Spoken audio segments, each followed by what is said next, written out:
পাবনার ঈশ্বরদীতে ৮টি কুকুরছানা হত্যা মামলায় সেই সরকারি কর্মকর্তার স্ত্রী নিশি রহমানের জামিন মঞ্জুর করেছেন আদালত। আজ রবিবার দুপুরে পাবনা আমলি আদালত ২ এর বিচারক তরিকুল ইসলাম তার জামিন মঞ্জুর করেন।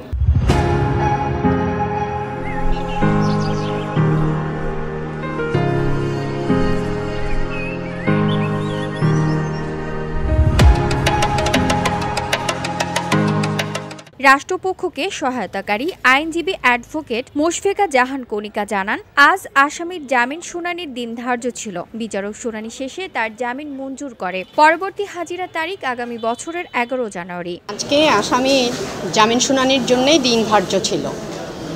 বিজ্ঞ ম্যাজিস্ট্রেট তরিকুল ইসলাম সাহেবের আদালতে জামিন শুনানিটা হয়।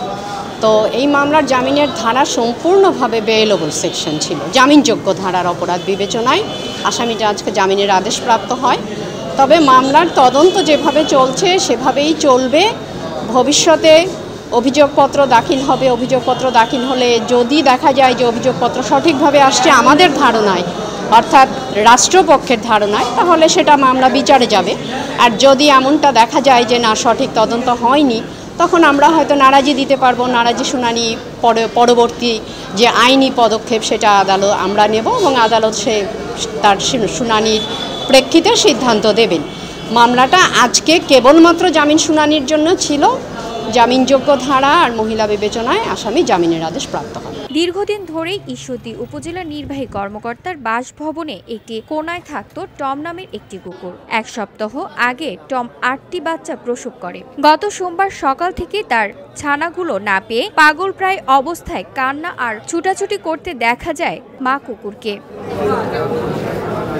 পরে উপজেলা পরিষদের কর্মকর্তারা জানতে পারেন, ঈশ্বরদী উপজেলা পল্লী উন্নয়ন ও সমবায় বিভাগের ক্ষুদ্র কৃষক উন্নয়ন ফাউন্ডেশন কর্মকর্তা হাসানুর রহমান নয়নের স্ত্রী জীবন্ত ৮টি কুকুরছানাকে বস্তার মধ্যে বেঁধে রবিবার রাতে ফেলে দেয় উপজেলা পরিষদের পুকুরে। পরদিন সোমবার সকালে পুকুর থেকে উদ্ধার করা হয় কুকুরছানাগুলোর মরদেহ।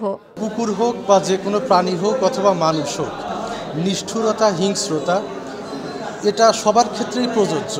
এই আমাদের প্রতিবাদটা নিষ্ঠুরতা বা হিংস্রতার বিরুদ্ধে, ওই আসামির বিরুদ্ধে নয়। কিন্তু এই নিষ্ঠুরতা বা হিংস্রতার একটা পানিশমেন্ট দিলে পরবর্তীতে অনেকেই অ্যালার্ট হবে। কারণ আজকে হয়তো আমরা কুকুরের প্রতি নিষ্ঠুরতা করছি, এটাকে প্রশ্রয় দিলে পরবর্তীতে এই নিষ্ঠুরতাটা মানুষের উপরে হবে।